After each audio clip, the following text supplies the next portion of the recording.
¿Recordáis ese proceso de reconciliación cuando el sumo sacerdote tenía que hacer esos sacrificios en el templo, ¿vale?, para después tener el tiempo de reconciliación con Dios? Y el bautismo, símbolo de la purificación, ¿vale?, de toda una vida que es cambiada radicalmente, como dice Pablo, de los dioses al Dios verdadero.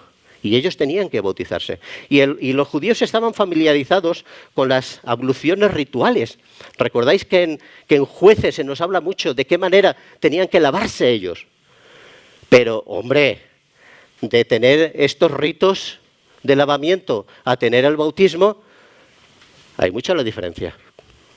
Porque me estás llamando gentil y me estás diciendo que yo no soy hijo de Dios.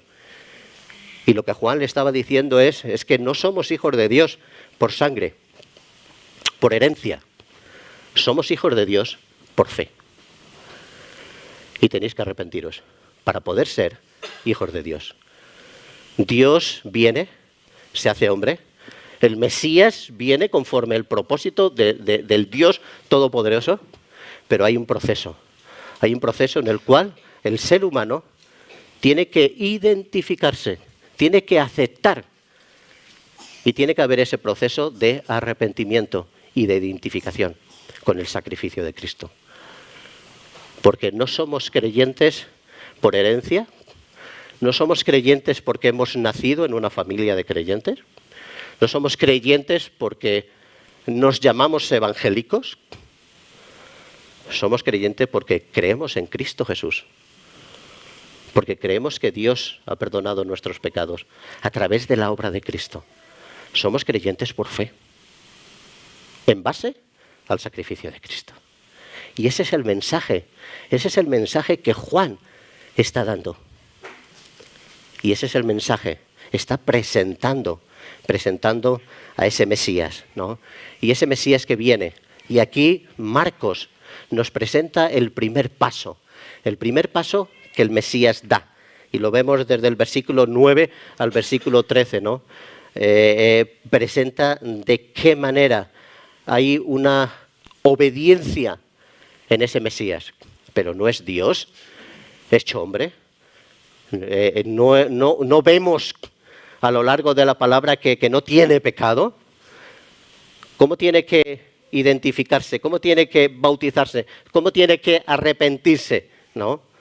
Y sucedió en aquellos días que Jesús vino de Nazaret, de Galilea, y fue bautizado por Juan en el Jordán.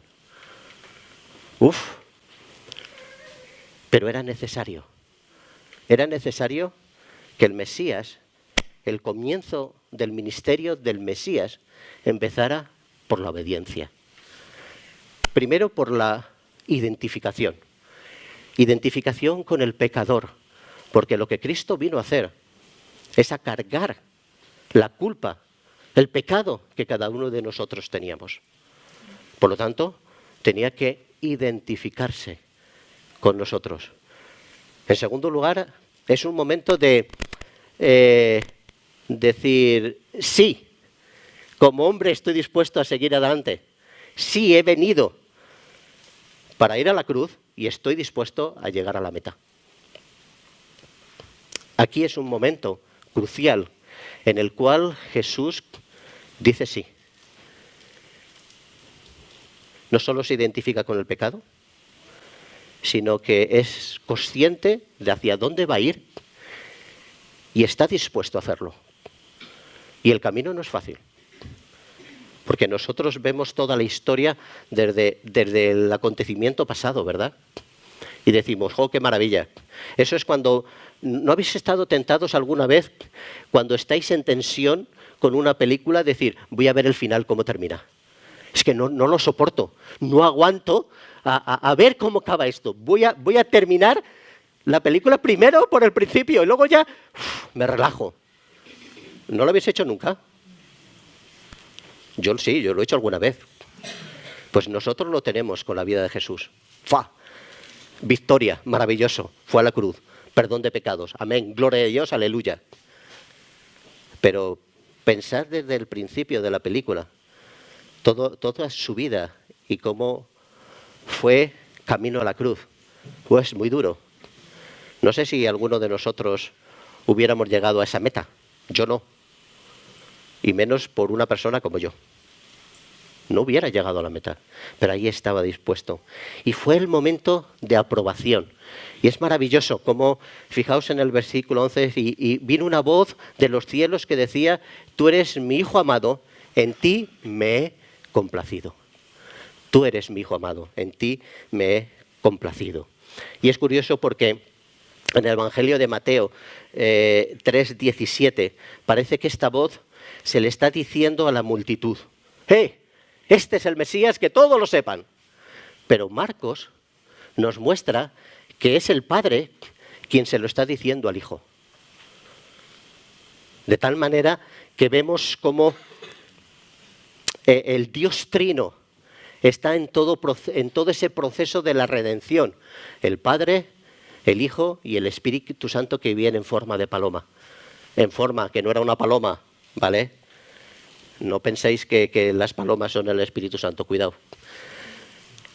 Ahí. Y el Dios Trino está en ese momento crucial del comienzo del ministerio del Mesías. Diciendo: sí, yo estoy detrás de todo esto. Sí, este es el plan que yo tengo. Sí, ¿recordáis Génesis 3:15? Cuando el ser humano pecó y Dios le dice: os voy a poner un redentor, porque vosotros no sois capaces de volver a tener una relación conmigo. Sí, ahí está. Mi plan, mi propósito, mi proyecto, mi objetivo. Sí. Y me he hecho hombre para eso. Y me complazco en todo lo que está pasando. Esto lleva mi firma. Esto lleva mi sello. Esto es así. Esto es eterno. No es humano. No es solo un hombre dando la vida por. Cuidado. Por lo tanto, es un momento crucial, ¿no? Y por último, vemos de qué manera hay un tiempo de prueba, ¿no? El versículo 12 y 13, ¿no? Y enseguida el Espíritu le impulsó, ¿vale? Le llevó al desierto. Y estuvo en el desierto 40 días siendo tentado por Satanás. La tentación siempre llega. En todo ministerio y en la vida del creyente, la tentación y la prueba siempre va a llegar. Y si no tenemos tentación y no tenemos prueba, algo estamos haciendo mal. Porque estamos en una batalla. Estamos en una lucha espiritual. Y cuando alguien está en una batalla y en una lucha espiritual, pues hay momentos difíciles y hay momentos complicados. Y Dios tiene un propósito y Dios tiene un plan. Pero Dios también tiene un camino en el cual sigue para tener ese proceso de cambio en la vida del ser humano. Pero Satanás tiene otro camino. ¿Recordáis? Marcos no lo dice, pero Mateo sí lo dice. ¿Recordáis cómo iban las tentaciones de Jesús, verdad? Lo que le propone Satanás es: usa tu poder, ¿vale? Usa tu poder para someter a la humanidad. No tienes que ir a la cruz, no tienes que morir, ¿vale? Esto te pertenece, por lo tanto, usa tu poder. Tú tienes el Todopoderoso. Pues hazlo así, ¿no? Gana el mundo por la fuerza. No tienes que ir a la cruz, ¿no? Satanás siempre le lleva por una forma diferente. Pero el camino de Dios, el camino que Dios marcaba, no era el poder, no era la autoridad, no era el abuso, no era la obligación, ¿vale? No era la manipulación, ¿no? El camino de Dios es el camino de la cruz, la expresión máxima del amor. El movimiento que Dios hace en la vida del ser humano es amor. Es amor. Y no se nos puede olvidar que es amor. No es la obligación, no es la manipulación. No. Es que te amo. Y es curioso porque es verdad que siempre hay momentos de prueba en la vida del ser humano, del creyente, ¿no? Y nosotros tenemos esos tiempos de prueba y esos tiempos de tentación como algo difícil, pero que nos lleva a la caída. Y aquí nos demuestra Jesús que la tentación y las pruebas no nos tienen que llevar a la caída. Nos tienen que hacer más fuertes. porque no están preparados para que nosotros caigamos. Están preparados para que nosotros seamos fortalecidos y lleguemos a la victoria. Esos momentos de prueba, es ahí donde tenemos que ejercer y ejercitar nuestra fe, donde tenemos que marcar nuestra esperanza y confianza en el Dios Todopoderoso.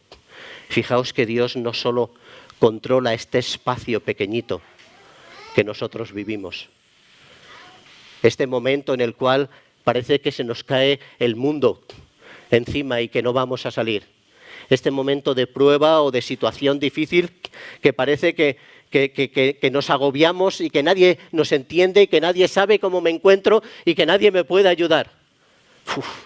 Es que Dios controla la eternidad. Es que Dios tiene el poder y la capacidad para hacer las cosas. Y Marcos nos lo va a decir a lo largo del Evangelio. Tenemos un Dios hecho hombre, humano, como tú y como yo, que consiguió llegar a la meta y nos ha dado victoria. Y el autor de Hebreos, capítulo 4, versículo 15, dice así: porque no tenemos un sumo sacerdote que no puede compadecerse de nuestras flaquezas, sino uno que ha sido tentado en todo como nosotros, pero sin pecado. Por tanto, acerquémonos con confianza al trono de la gracia. No tenemos un Dios que no nos conoce. Dios nos conoce porque nos ha creado. Dios nos conoce porque sabe cómo es el ser humano. Dios nos conoce porque somos el diseño suyo. Estamos creados a imagen y semejanza de Dios. Dios nos conoce porque realmente conoce hasta la mínima célula de nuestra vida. Dios nos conoce. Pero también nos conoce por experiencia. Ha venido a esta tierra y ha sufrido como tú y como yo. Y ha tenido hambre. Y ha tenido momentos difíciles. Y ha tenido sufrimiento. Ha tenido dolor, angustia. Ha sido pequeño. Ha sido bebé. Ha ido creciendo como cada uno de nosotros. Cuando nosotros nos encontramos en situaciones difíciles, podemos decir: Dios sabe cómo me siento. No porque solo sea Dios, sino porque también es hombre. Porque ha vivido en esta tierra entre nosotros. Y sabe cómo me siento. Y sabe cómo sufro. Y sabe cómo están mis emociones. Cómo están mis pensamientos. Qué hay en mi corazón. Qué implica el tener que comer. Y el tener que fatigarme. Y el tener que cansar. ¿Qué implica? Fijaos, me gusta este momento en el cual Jesús está delante de la tumba de Lázaro. Muchas veces lo recuerdo. ¿Recordáis de qué manera lloraba Jesús? ¿Recordáis el texto? ¿O queréis que lo leamos? ¿Lo recordáis? ¿De qué manera lloraba Jesús? Y lloraba porque su amigo Lázaro estaba muerto y ya no iba a tener vida. Sabía que lo iba a resucitar. Él sabía que en décimas de segundo lo iba a resucitar. Pero allí estaba llorando porque Lázaro era la figura, la representación, la imagen de las consecuencias del pecado en la vida del ser humano, que es la muerte. Ahí estaba manifestada el dolor y la situación que todo ser humano tenemos que pasar por causa del pecado. Y es una identificación de ese Dios hecho hombre que tiene corazón y sufre por lo mismo que sufrimos cada uno de nosotros. Ese es el Dios que tenemos, hermanos. Y ese es el Dios que nos está presentando el Evangelio de Marcos. Y ese es el Dios que nos puede ayudar, que sabe cómo me encuentro, que sabe por dónde estoy pasando, porque Dios me entiende. Dios me comprende. Puede ser una situación muy difícil, me da igual. Dios sabe por lo cual yo estoy pasando. Por lo tanto, acerquémonos con confianza al trono de la gracia. Porque Él es el único que nos puede ayudar. Va a utilizar luego sus canales, ¿vale? Muchas veces Dios obra milagrosamente, ¡pap! Otras veces lo hace a través de la gente que está a nuestro alrededor. Otra vez lo hace con personas que están en la otra esquina del mundo. Pero es Dios el que mueve las mentes, los corazones y los brazos para ayudar y para sacar de situaciones complicadas a sus hijos. ¡Qué maravilloso! ¡Qué Dios tan extraordinario tenemos! Pues disfrutemos del estudio del Evangelio de Marcos y saquemos las lecciones que Dios tiene para nosotros, no solo para tenerlas en nuestra cabeza, sino para llevarlas a nuestro corazón y para poderlas llevar a nuestros pies, poderlas vivir, porque la palabra de Dios tiene que producir cambios en nuestra vida. Si no produce cambios en nuestra vida, algo estamos haciendo mal. Pero, ¿puedes despedirnos en oración, por favor?